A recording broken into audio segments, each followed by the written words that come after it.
Baik, di sini saya akan melanjutkan mereview kembali materi dari pertemuan ke-14 mengenai ketahanan nasional. A. Konsep dan urgensi ketahanan nasional dan bela negara. Istilah ketahanan nasional diperkenalkan oleh sebuah lembaga pertahanan nasional Republik Indonesia pada tahun 1960-an yang terjadi pada perkembangan dan dinamika konsep ketahanan nasional sampai sekarang ini, yang dimana ketahanan memiliki makna sebagai sesuatu yang kuat, mampu, dan tahan dalam menghadapi segala bentuk tantangan dan ancaman yang ada guna menjamin keberlangsungan hidup bagi semua orang. Sedangkan kata nasional berasal dari kata nation yang berarti bangsa sebagai sebuah pengertian dari politik. Jadi secara etimologis, ketahanan nasional adalah sebagai sesuatu yang mampu, kuat, dan tangguh dari sebuah bangsa dan dari pengertian politik. Pengertian ketahanan nasional secara terminologis dapat kita lihat sebagai berikut. Yang pertama, wajah ketahanan nasional Indonesia, di mana gagasan pokok dari ajaran ketahanan nasional adalah suatu bangsa yang hanya akan dapat mempertahankan keberlangsungan hidupnya apabila bangsa atau negara tersebut memiliki ketahanan nasional yang kuat. Dan terdapat 3 pengertian dari ketahanan nasional atau wajah ketahanan nasional, yaitu yang pertama, ketahanan nasional sebagai konsepsi atau doktrin.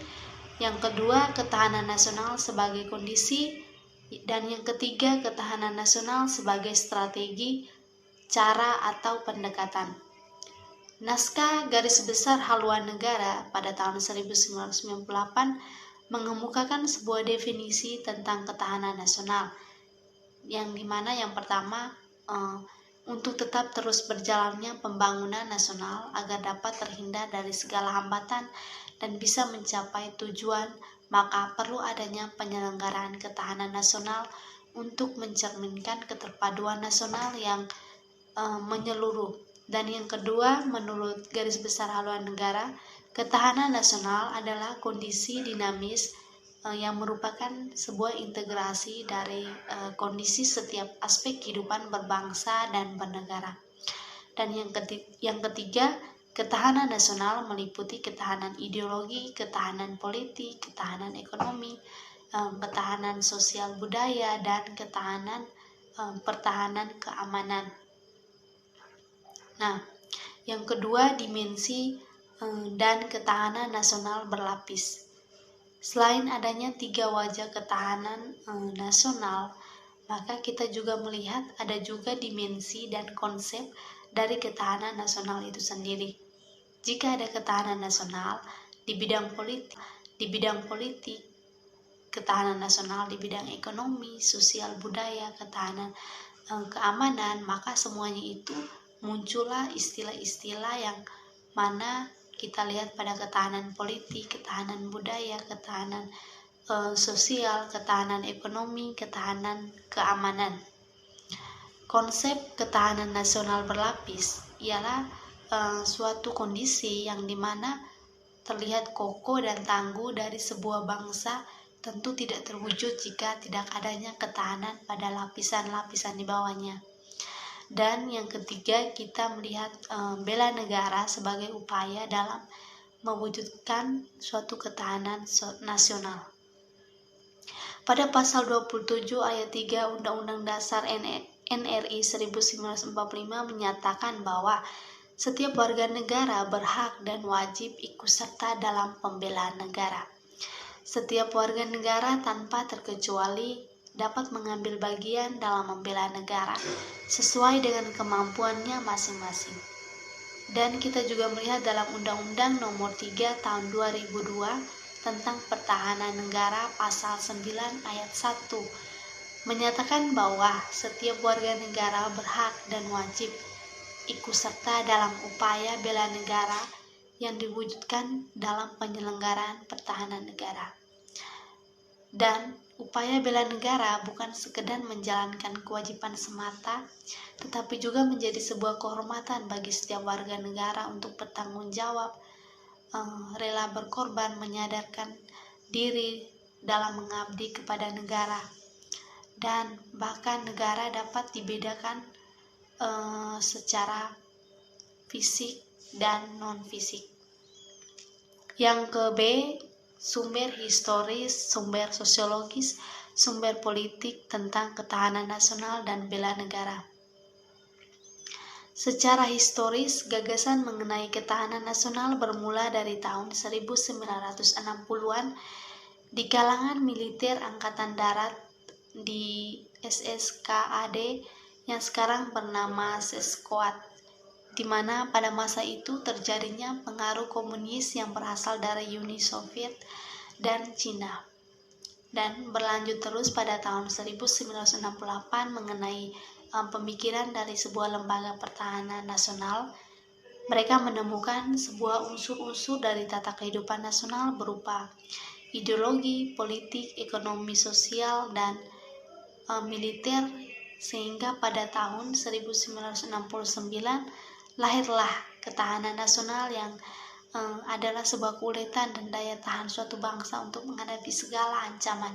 Muncullah konsepsi ketahanan nasional yang telah diperbarui.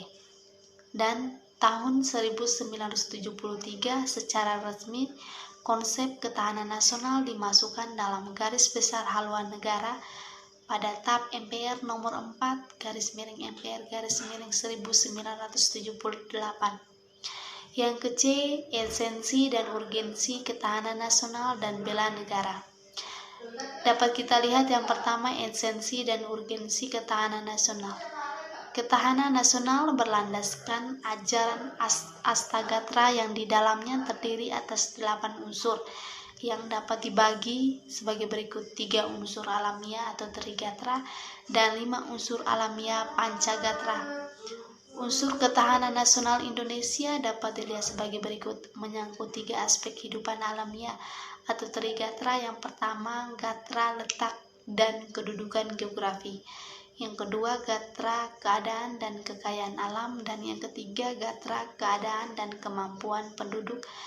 Dan kita juga melihat 5 aspek kehidupan sosial atau Pancagatra. Yang pertama, gatra ideologi, yang kedua gatra politik, ketiga gatra ekonomi, yang keempat gatra sosial budaya, dan yang kelima gatra pertahanan dan keamanan. Dan yang kedua, esensi dan urgensi bela negara, di mana bela negara merupakan suatu wujud dari warga negara sendiri dalam upaya mempertahankan dan meningkatkan suatu ketahanan nasional bagi bangsa Indonesia sendiri. Bela negara dapat dibedakan dengan bela negara fisik dan bela negara non-fisik. Bela negara secara fisik menurut Undang-Undang Dasar Nomor 3 Tahun 2002 tentang Pertahanan Negara.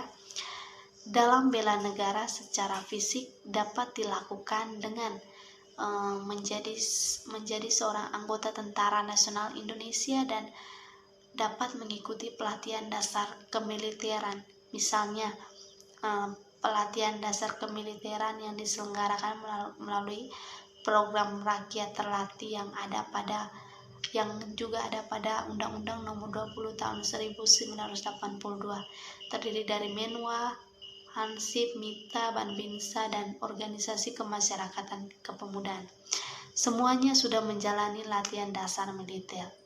Nah, kita akan melihat 4 fungsi dari rakyat terlatih sebagai berikut. Yang pertama, menjaga ketertiban umum. Kedua, perlindungan masyarakat. Yang ketiga, menjaga keamanan rakyat. Dan yang keempat, melakukan perlawanan bagi rakyat.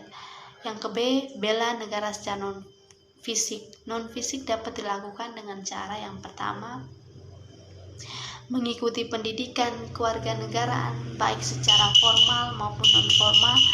Yang kedua, mengedepankan kehidupan demokrasi, menghargai pendapat orang lain, tidak memaksakan kehendak dalam memecahkan suatu masalah bersama. Dan yang ketiga, mengabdi lingkungan dengan memelihara, menjaga, dan melestarikan. Dan yang keempat, berkarya secara nyata demi memajukan bangsa dan negara. Dan yang kelima, berperan dalam menanggulangi ancaman baik nirmiliter misalnya bencana alam lainnya. Dan yang keenam, mengikuti kegiatan mental spiritual di kalangan masyarakat. Dan yang ketujuh, membayar pajak dan retribusi yang berfungsi untuk sebagai sumber pembiayaan negara dalam melaksanakan pembangunan suatu negara. Itu saja dari saya hasil review materi tentang ketahanan nasional, dan jika ada kesalahan kata mohon diperbaiki. Terima kasih.